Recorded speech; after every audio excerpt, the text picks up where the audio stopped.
Welcome back. It's Tim and Julie Harris, and this is Real Estate Coaching Radio, and this is day two of one of our favorite topics. And I know it's one of your favorite topics too.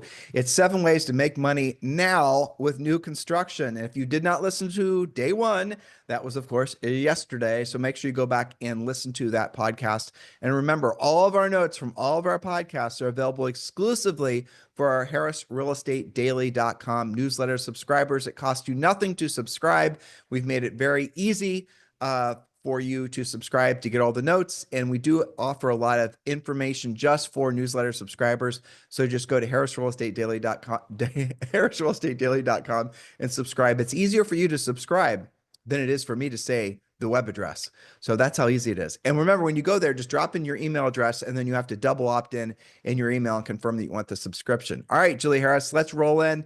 And this is where we're really going to dig in to the different strategies for all of you to start working directly with builders and start making a lot of money. And yesterday, Julie revealed, and I thought this was kind of fascinating, that around 30% of all available homes are new construction homes. And not all of those, I would venture a guess, most of those are not in the MLS. So how extraordinary of an opportunity is that for all of you?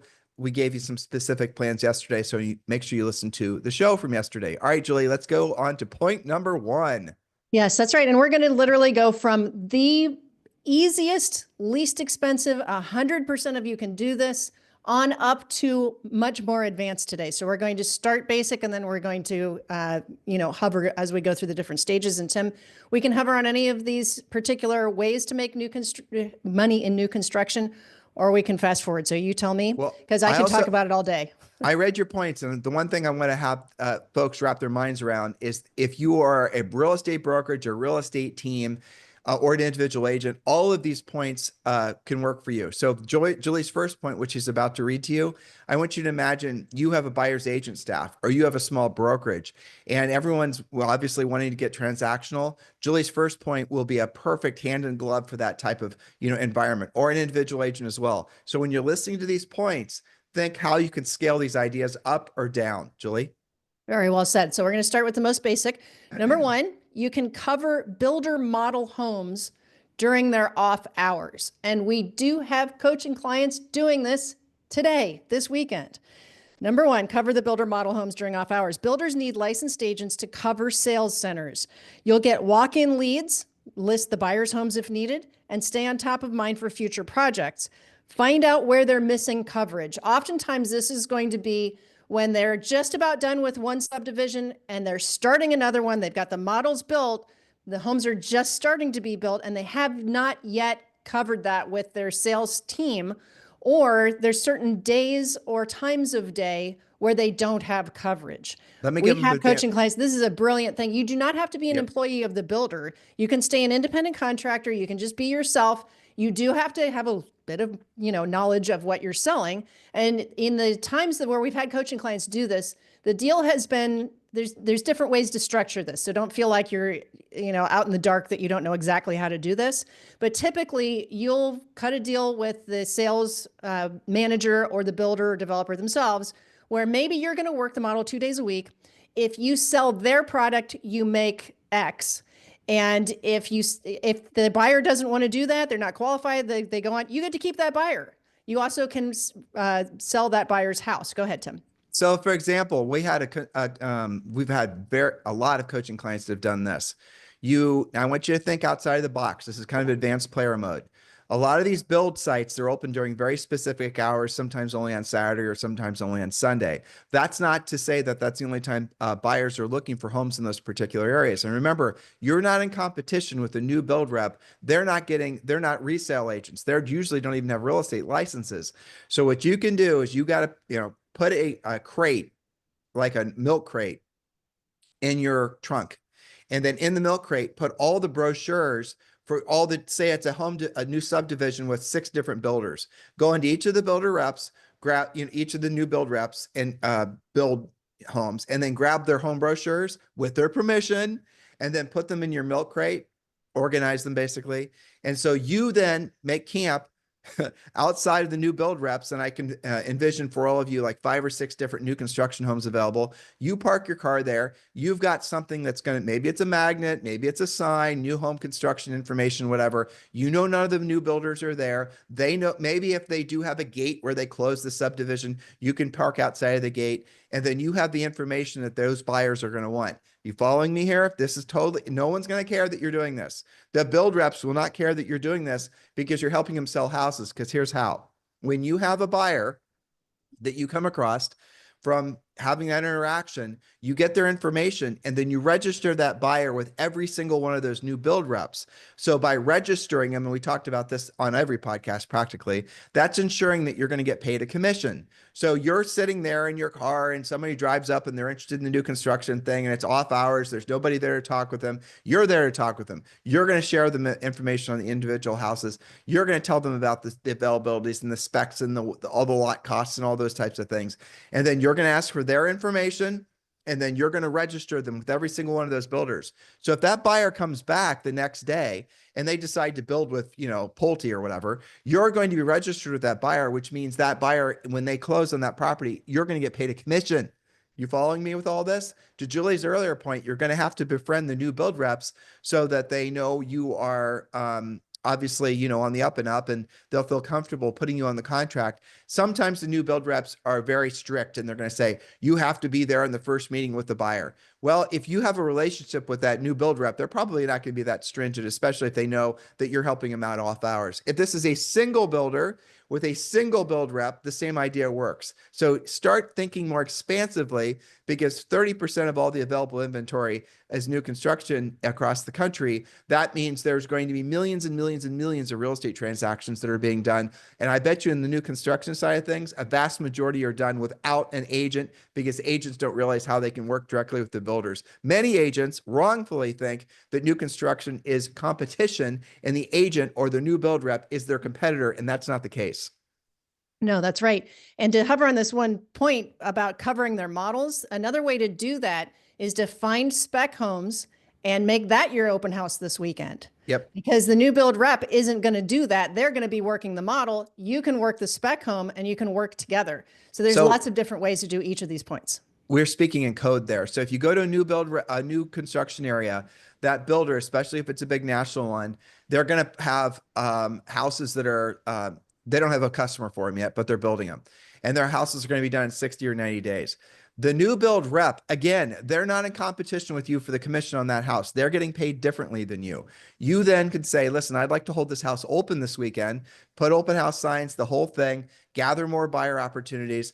And then again, register all those buyers with the new build rep so that if those, you know, buyers become build clients, then you're going to get paid a commission. Or at the very least, meet some folks that might have resale homes in the adjacent community that they're going to want to sell. Get off your duffs, step away from your, you know, TikTok videos, and actually go out there and meet folks, and you're going to find there's opportunity everywhere. Julie, let's get on to point number 2. Yes, point number 2. So let's put that first one on the shelf. This is different.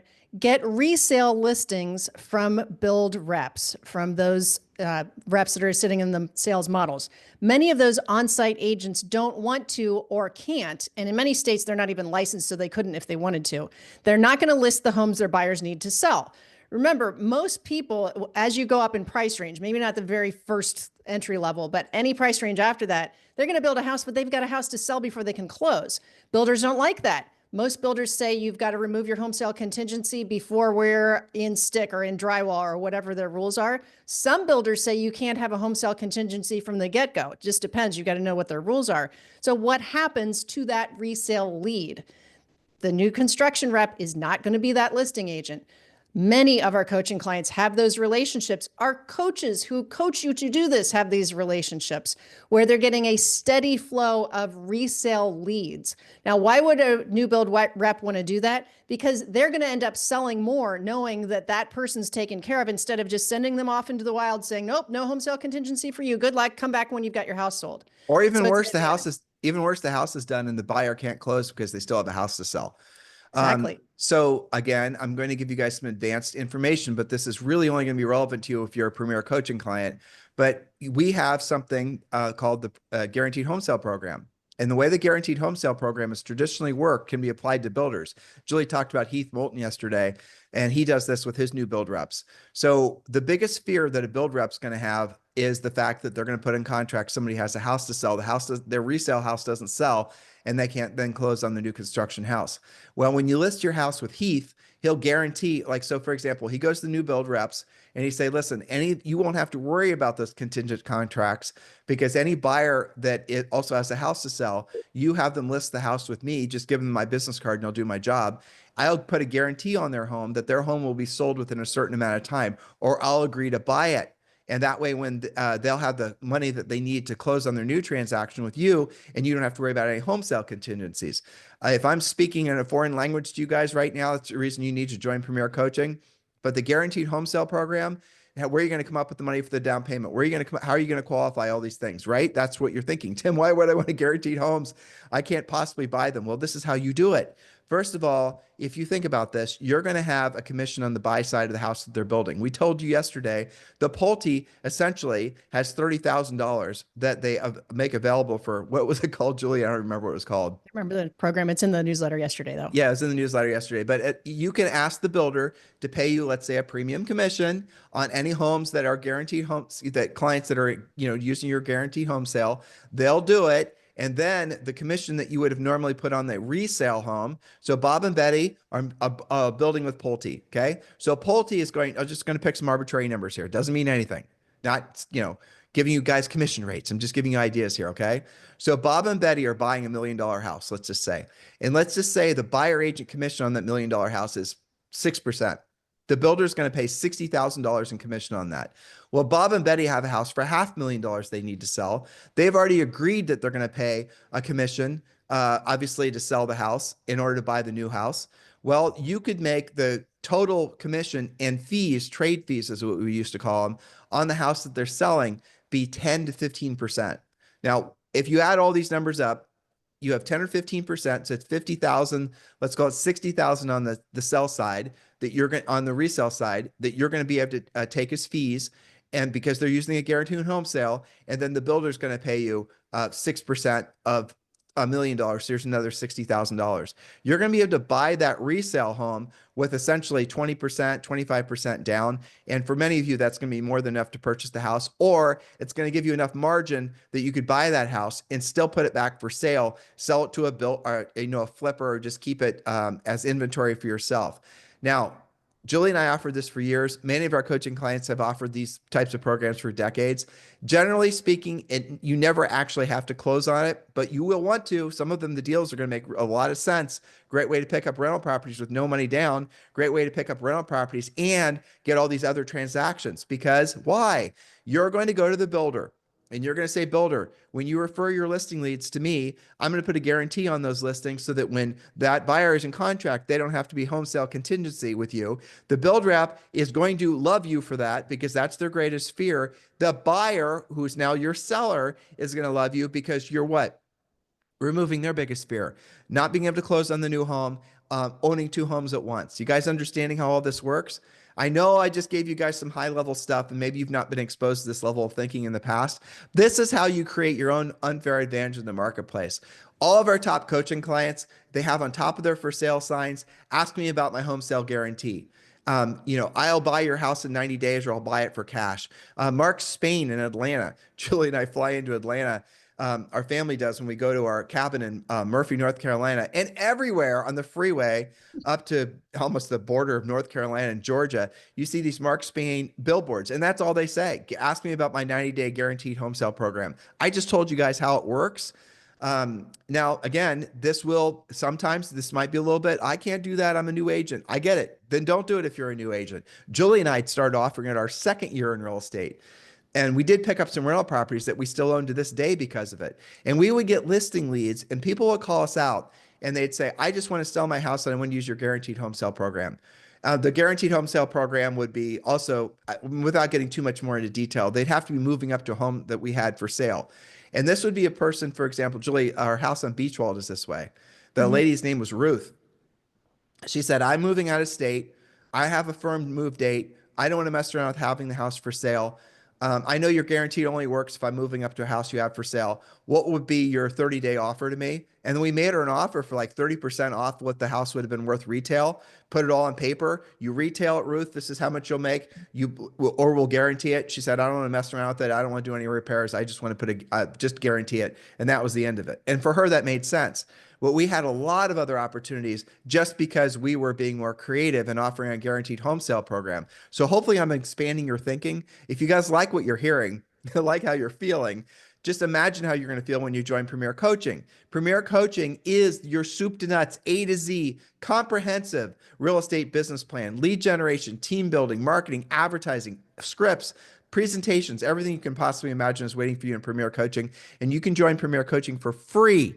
Costs you, nothing free, and you can cancel at any time. So it's not free. Oh, then there's a long-term contract. Nope. If you're not happy after 30 days or even any time after that, you can cancel with no strings attached. Premier Coaching, when you join now, gives you full access to the first level of Premier Coaching, and it does entitle you to a daily semi-private coaching call with one of our Harris certified coaches. Do the smart thing. If you like just what we're giving you from today's show and all the other shows, you're going to adore Premier Coaching. It is what you've been looking for. So go to premiercoaching.com or click the link below and just join Premier Coaching right now. Julie, let's get on to point number 3. Yes. Yes, you can list spec homes, and you explain what a spec home is. Sometimes they are built, the builder's building 20 houses on that street. It's got contracts for 16 of them. It's more efficient to build 20 while they're at it, and that gives them 4 homes that are being built but don't have a contract on them. That can be a spec home. A spec home can also be a back on the market inventory home. So say somebody didn't sell their home when it was time to close on their new construction home. The builder says, I'm sorry, go back to day one. You can break ground again on something else and see if you sell your house. But the original house has still been built. So that's now an inventory home. But Julie, there's little gotchas on that, right? Yes. So if they went, most people when they build a house, they're gonna, I want to do different tile. The builder's gonna say, well, we've given you a $7,000 allotment for appliances. Well, these I don't like them. I'm gonna spend $15,000. All the money that you put in the house above what was allocated just from the builder to the 7,000 extra for the kitchen appliances, the tile that you thought was amazing, the extra, all these things, right? The deck that you threw on the back, all the things that you went out of pocket or went above whatever the original contract price was. And everybody does it when they're doing new construction. It's just this what it is. Yep. It's part of the fun of doing new construction, right?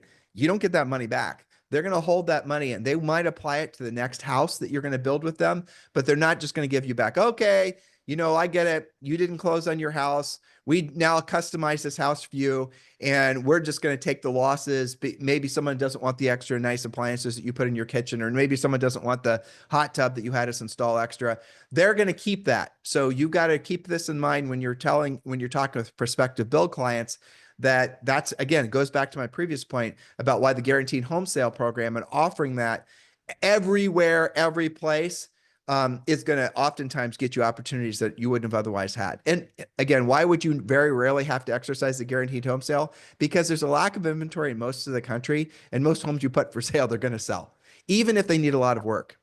That's right. So there's 2 directions you can go. You can just flat out take the listing, as we've been talking about, get the referral from the new build agent, or you could put the guaranteed home sale on it. And to your point, just because you offer it doesn't mean you're doing it all the time.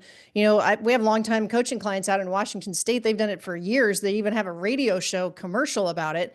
And they want to buy homes like that. They're able to do maybe 3 a year. They're trying to do 1 a quarter, but those turn into flips. Most of the time, they're just getting the call. The person's just curious about it. It turns into a regular traditional listing lead, and it sells in the normal time frame. The point is to create more listing opportunity for yourself. So let's get back to that listing specs and back on the market inventory. The builder still wants that house moved. Many builders will give you 1 spec home to list and sell. You hold it open, you do all of your normal things. They're testing you out. Maybe you get that inventory moved for them and they give you 2 more. And maybe that leads to a relationship. One thing leads to the next. It's a great way to get your foot in the door. One of the things that we did is the house wasn't even built. You remember when we listed 3 spec homes that were just blueprints for Truco construction? They were all over $1 million. He hadn't even broken ground, but he allowed us to list those in the MLS. And I think we said spring completion or something like that. And that was when, if you recall, that was one of our best springs ever because every relocating executive that was coming into New Albany Country Club did not want to deal with a resale. They really wanted new construction. It looked and sounded like, it was going to be done on time. And most of them bought something else or different new construction, but we still had those listings and ended up getting those sold, as well as what that threw off business wise for us. Yeah, So, just disclose that they're, the completion date. This is a render. There's different MLSs that sure. have different rules, but just overly disclose. Don't go and have AI make you some image that looks like the house is complete. No, That's don't make gross. stuff up. Yeah, don't make stuff up. And because the buyers, when they realize that your listings are malarkey, they're not going to trust you.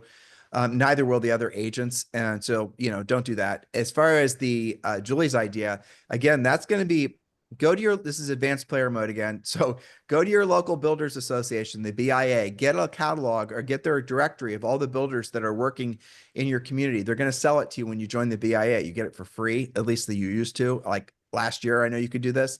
And then find the builders that are building in your particular neck of the woods. And then contact them directly and ask them what they do. How do I work with you if I had a buyer that wants to build a spec home? Do you do build a custom home? How do you work with, do you do spec homes yourself? Are you interested in buying lots? Just find out what it's like and then sit down and have coffee with them and find out what their story is. Because in this BIA directory, it also lists how many spec homes they do per year. It lists how many homes they've sold total, what the price ranges are. Very, very powerful, valuable information because most of your relationshiping is going to happen with those small and medium-sized builders. And the small and medium-sized builders are the ones that are usually selling the most expensive homes in the marketplace. Yes, that's right. It's a nice benefit, isn't it? So on to, again, we're getting more and more advanced. So we started out by just hobnobbing with the new build reps and getting some referrals from them, maybe sitting some open houses for the builder. And now we were talking about actually listing for the builder. That can lead to point number 4, representing the entire development. Again, many of our coaching clients do this. They represent the entire subdivision, not just 1 or 2 homes, and not just bringing the buyers there. Become the listing agent for the entire community, every lot, every home. This gives you visibility, credibility, and massive potential commission volume. Again, there's no standard issue. All builders pay the same way on these types of developments. Some of them will say on the first 10 homes, it's going to be this, then the next 20 homes, it's going to be that. It's all pretty much negotiable. And I'd be interested what color you would put on that, Tim, because we did this. We have coaching clients that have done this. One of my clients has 2 different developments in 2 different states right now. Another one that I have in Tennessee. She was so involved. It was from when they broke ground and the builder actually asked her to name the streets for him. So that's pretty involved, right? So No, I mean, your idea is great. The thing is these, what's fascinating is that builders are oftentimes they have zero real sense of what the market is about.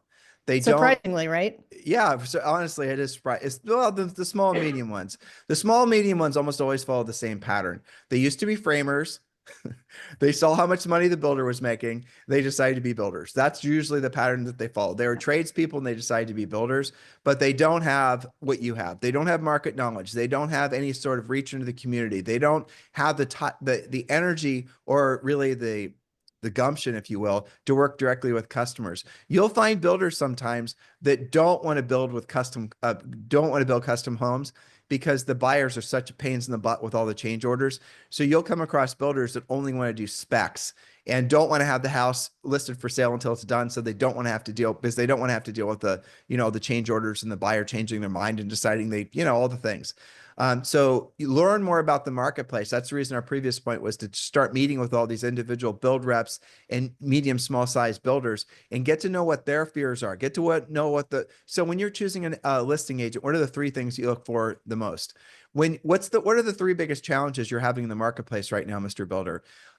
How ready are you? Like if I were to present a lot to you that would be, an available buildable lot for you, tell me exactly what would be the perfect situation. What are you looking for? You're looking for half-acre lots, 5-acre lots that you can subdivide, all those things. Get to know them, get to know what they're thinking about, and you might be their lifeline into the community. And again, don't be surprised. you if you find a builder that actually is more connected to the community more than just building the house, that's a surprise because most of the ones that we dealt with were so after they trusted us, we're so grateful for the fact that we were really filling in the gaps because they were not at all tied in to the market trends. We ran across, and I have had coaching clients, and Julie as well, who they didn't even realize that like when you're doing a new construction, tastes change all the time. Styles will change. Walnut will all of a sudden be the thing. And then 6 months later, everyone wants, something else, right? And if the builder is not keeping up with what the current, HGTV hot housing trend is, he's going to end up making terrible decisions. Yeah, even in floor plans and things like that. Totally. Yep. I mean, open floor plans come and go. Two-story foyers come and go. Palladium windows, all these things come and go. But if you have to be the one that's telling the builder what's actually selling and what's not selling. And this is even more true when you go in the upper end because they'll completely lose touch. And oftentimes they will start building what they like. And they developed their taste back in 1994 and they haven't updated anything. And they're wondering why their specs aren't selling. So hopefully we're opening your mind to the fact you could actually, if your market allowed, you could just simply you could build a career, especially given the fact that we're at the very beginning of this 25-year housing boom. You could easily have new construction be your thing for your entire career. And we gave you some ideas yesterday and today on how you can really specialize in that. I know some of you are having this like, wow, this light bulb moment. This is what you've been hoping for this is what you've been looking for. And here's the really great news for you. You will, again, I'm going with, dramatic words to get your attention, but you will indeed be shocked by the lack of knowledge that your builders will have about the marketplace. And you'll be shocked by the lack of knowledge that your fellow agents will have about new builders. And so if you are going to be the one that knows how to, solve both those issues, you're going to make a fortune. Yes, knowledge equals confidence, ignorance equals fear. This is a great place to build knowledge equals confidence, right? So the next thing we were talking about, listing the entire works. Next point is once you've done that, you can move on to the next one, sell directly to your own buyers. Point 5. Point number 5, thank you. Bring your own buyers and represent both sides of the deal. The more buyers you close, the more trust you build with the builder. You're moving more inventory for them. Then you're going to get more repeat opportunities, maybe their next subdivision or their next project. And the interesting thing about some builders is some of them don't have just one thing that they do. We've had instances ourselves in our career, but also with coaching clients where the builder's going to have like a little cutout, a little cul-de-sac where there's 10 homes. And then their next project is a lot bigger and it takes 2 years to build. And meanwhile, they're also looking for teardowns and infill. Some of them are doing high-end remodels on the side. They've got a team that does that. There's all sorts of different branches you can go with this. Let me touch on this. Julie just said two things that are really important. So first of all, idea one is when you have, again, this is not going to work with the big builders. It's going to work with the small and medium ones. You have a buyer. The buyer wants to buy Bob the builder's spec. Let's say Bob the builder does 3 to 5 houses per year. Bob the builder lists all of his properties with, a guy that he's known forever. You go to Bob the builder and you say, if I bring you my buyers, will you list your next spec with me? And then that can be a start of a long-term relationship where you're going to bring him a buyer and then he's going to list the next house that he does on speculation directly with you. So that's a really a great potential idea. And I'm now having a brain fart about what my other idea was. Sell directly to your own buyers, bring your own buyers or represent. I don't remember what it was. I'll remember when I stop trying to remember. But for now, that's a great idea. When you have a buyer, go to these new, like Julie, do you remember Tuckerman in New Albany Country Club? Yep. And so he wasn't that his policy was whoever sells my next spec gets my next listing. Yeah, exactly. And that so was a good way for him to keep the playing field even. Totally. And he wasn't showing favoritism to any particular listing agent or listing broker, which pissed the listing agents and brokers off. But you knew what you were going to get. You were going to get a commission on the buy side, and he always paid full commission. And then you were going to get a listing on the next side. And he motivated every agent to want to show his spec homes because you weren't just going to sell a spec home. You were potentially going to get the next listing out of him too. It was kind of a brilliant idea on his part. Totally. Completely. Yes. So point number 6, find and sell land to builders. Again, we're getting more advanced. If you've got a lead on even a tear down or an infill lot, or maybe a parcel of land, bring it to your builder, sell them the land, get the listing for the new home, maybe sell it to your own buyer, and then lather, rinse, repeat.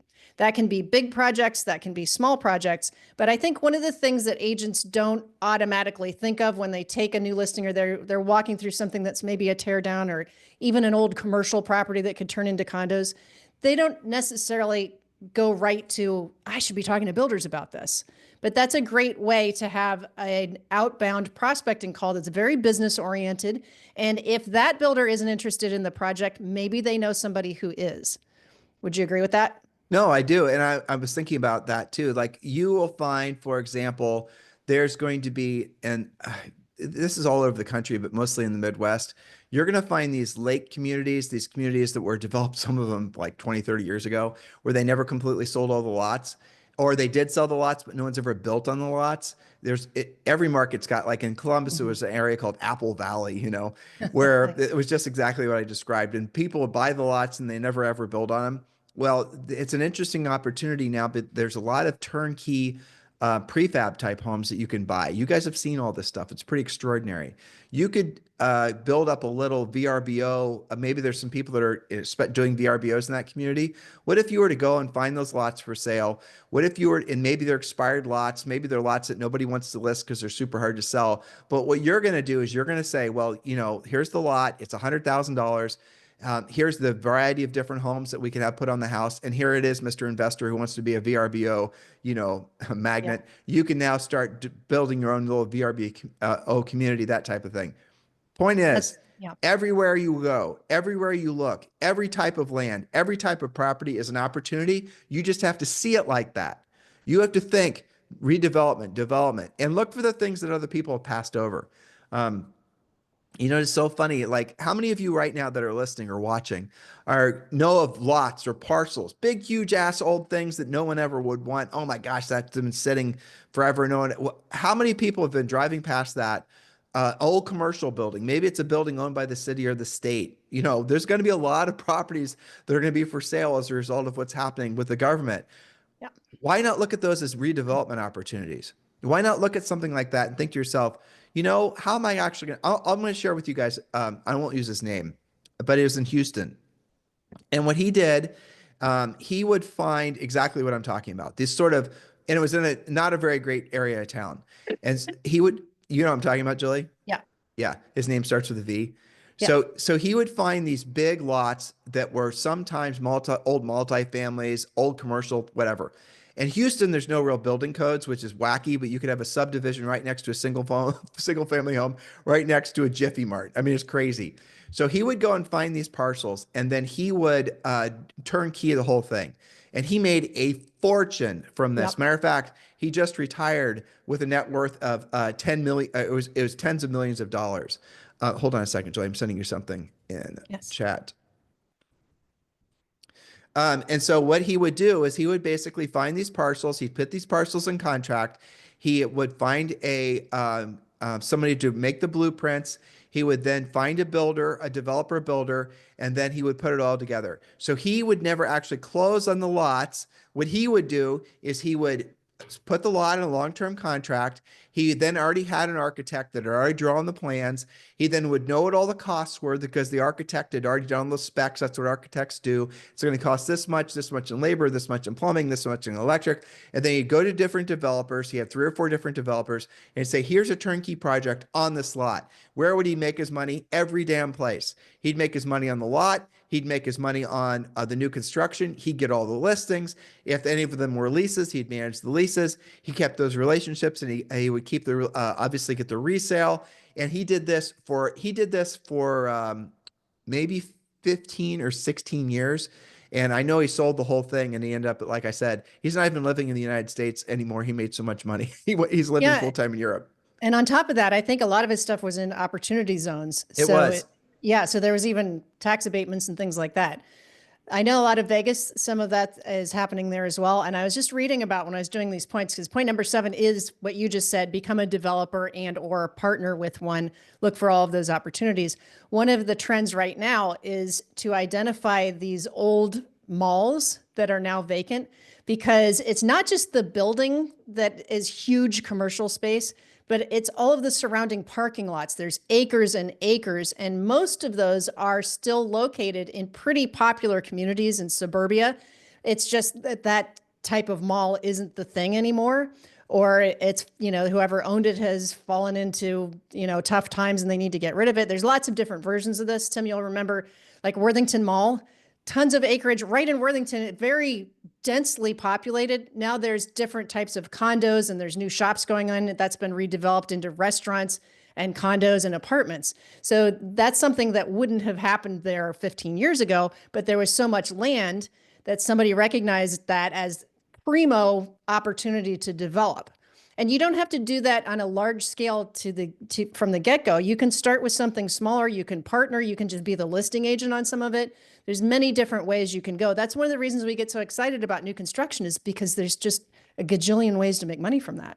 And if you take Julie's example, and every community has something like this, a mall that was built back in the 70s or the 80s, and nobody goes to malls anymore, unfortunately. And so the moral of the story is a lot of that stuff has its highest and best use as real estate is going to be completely gutting it, leveling it, and then doing redevelopment as residential. And Julie also alluded to the fact that there already are a bunch of programs that the government will allow. Maybe it's an opportunity zone. Maybe it's all kinds of new programs that are going to be coming out as a result of what we believe is going to be called Make Housing Great Again. But because we're so short on housing, 45 million homes need to be built, and we're years away from there being enough supply to meet demand. You need to start thinking of yourself as more than just a resale agent. Look for the opportunity to start making more money. I'm telling you guys, the opportunity is everywhere in a market like this. Every single person you're ever going to come across wants to buy, sell, buy rental properties. Every single soul has a real estate need their entire lives. You are smart enough to be selling something that everyone will always need. It's a very unique thing, right? There's not too many things in life that are like that. So don't think in terms of scarcity. Don't think in terms of not enough homes for sale. Don't think of not homes are too expensive, people can't qualify them. Stop thinking like that. You're missing the opportunity. You need to sometimes create your inventory, create your opportunity. Look, if you were to, for example, list a subdivision, it starts out as an old farm field. You sell it to, Pulte, or you sell it to a bunch of medium-sized builders. Think of all the different ways. That could be your entire real estate career. I mean, it could. You make the money when you sell it. You make the money on the resales. You make the money on the new, maybe you get the specs as part of the deal. Then you keep those relationships with those owners that live there. And then you start listing the resales, and that becomes your thing. There are a lot of top agents around the country who they got their start in that particular community because they were the new build rep. And everyone knows, loves, and trusts them, and they kept those relationships forever. Start thinking expansively because of the market opportunity. And if you're not thinking like that, you need to tune your frequency to really truly what this market's all about, which is being of service to other people, but realizing, accepting, embracing the fact that we are absolutely at the start of a 25-year real estate boom. Listen to our past podcasts on this topic. I'm really loving some of the comments on YouTube and on Instagram on those past podcasts. Some people are debating it, questioning our statistics, wondering why we think the way we think. And I'm responding, and Julie and I are responding to all of them because we are looking for reasons to believe that we're not right. We have not found anyone able to convince us that we're not right about what's going to be happening over the next 25 years. So you are in the right place at the right time. Now it's time for you to take the right actions. And Julie, I believe you have a bonus point. Oh, yes. Sorry, I have to get back to my notes. My screen went. Okay, so the No bonus problem. point is financing is your secret weapon. We talk about this on a lot of podcasts. You're going to close more deals if you understand how to guide your buyers through the financing mazes. Our current 30-year fixed is about 6.5, 6.6, somewhere in there. Jumbo loans are starting to be competitive. US Bank has a rate that matches the regular fixed year. And rate buy downs, we've done entire podcasts on how to use different types of rate buy downs, the 2-1 buy down, buying down the rate, locking that in. Builders are really experts at that type of thing. And I do find it interesting. I mentioned earlier in this podcast, they're now combining that with down payment assistance money. So if you take the fact that some builders have down payment assistance money for your buyers, rate buy downs, maybe they use the down payment on that. Maybe it's in addition to that, they have higher than market commissions for the buyer's agent, and they have an endless supply of stuff they're building. That could be most of what you sell. I have coaching clients where like half of their deals are new construction because it is, and you remember, Tim, you and I joke all the time that we just like to walk through new construction because it smells good. It makes us feel cozy, right? And it is easier to sell in most cases, assuming they're not doing a humongous stretch for the price, in which case maybe that wasn't for them. But for most of them, especially after you've been showing them resale that wasn't quite meeting their needs, they didn't really like the floor plan, it wasn't their decor, they were going to have to change everything or add on. And then you take them to new construction and it smells good and it looks good and it's Well, got all the options and it's great. but what you're talking about is exactly what I was just thinking too. So there Mm-hmm. is a group of people out there that I'm definitely fearful of.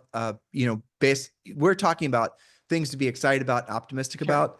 But if you're a listing agent of a resale home and you're not aware of all the things we've just told you about, if you're not aware of the fact that the builder is going to offer a premium commission to the buyer's agent, and you're, thinking you're going to get away with offering a less than market rate commission, if you are not aware of the buyer's financing incentives that the buyers will have when doing new construction, if you're not aware of the fact that housing styles and trends change a lot, if you're not aware of all the reasons why resale homes will absolutely in many markets be suffering because new construction is really going to swing up the market, you're going to suffer yourself. And Well, so this is what causes expireds in a relatively hot market. right. Well, then we're back looking for opportunity, learning how to be an expired listing agent. Mm-hmm. But as a resale agent, be it on the buyer side or seller side, but on the listing side, let's say, you better sure as heck know this new construction stuff better than anybody, because the new construction stuff is what's going to create an unfair advantage for the builders in the marketplace. So you're going to have to learn to compete. For example, you're going to have to probably in some markets learn how to offer the same style financing that the builders are going to offer on your resale listings. Now, we go from fear to opportunity. Well, where does that create opportunity for you? If you're talking to a seller and you're explaining to them that the biggest competitor is these new construction homes and this is why, and this is what we're going to do to fight back, Mr. Seller, and your competing listing agents didn't offer anything like that, you're going to kick their butts. Right? You're Yes. going to say, you know what, Mr. Seller, I appreciate the fact that these are all the resale comps, but resale is not really our true construction or not really our real challenge. It's new construction. And yes, the new construction is priced at $100,000 or $200,000 more than your house. And yes, it's in a different area, arguably not as desirable. But here's the reasons why most buyers, out of 10 buyers, 8 of them are going to choose new construction over your house. And here's what we're going to do to fight back on a listing presentation. If you're going to do social media to reinforce you as a listing agent and you're talking like what I just did, don't you guys see how that's a hell of a lot more powerful than doing another damn video about what you're having for lunch? I'm trying to make you laugh, but I'm hoping, Exactly. it's what Julie always says, knowledge equals confidence, ignorance equals fear. Fear is also from the seller and the buyer's perspective of not knowing what you're now going to start learning, which is all about how new construction is going to change the real estate industry for certainly the rest of our careers, in many cases, the rest of our lives. So open up to it, realize that you can't fight, don't fight against it, embrace it, be part of it, and then apply these types of ideas and concepts to your entire life. And your entire real estate career will start to flourish because your mind is not going to go to limits. If you're finding yourself worrying, again, I was talking about this earlier, interest rates are too high, house prices are too high. I read all the comments, so I know what you guys are thinking. There can never be a real estate recovery. House prices have to fall. House prices are not going to fall. So you just forget that. Delete, delete, delete. They're not going to fall. House prices are going to increase. Already in major markets, they've already increased this year in one quarter, year over year by 5%. House prices are not going to fall. It's not going to happen. The recovery in real estate is not going to come from house prices falling. That's like the consensus amongst the ignoramuses out there. It's going to come from there being more knowledgeable agents that are able to do the types of things that Julie and I talked about in this podcast, and frankly, an increase in inventory, which is going to come from new construction. I know you're excited. I know you're feeling optimistic, but you're also feeling a little bit overwhelmed because you don't know what to do now. What to do now is join Premier Coaching. Just go to premiercoaching.com. It's free. There's no risk. We've done the heavy lifting and all the research for you. We know you adore this podcast. Imagine how you're going to feel being part of our Premier Coaching community. Go to premiercoaching.com or simply click on the link below. In the meantime, have a fantastic day and we'll talk with you on the show tomorrow.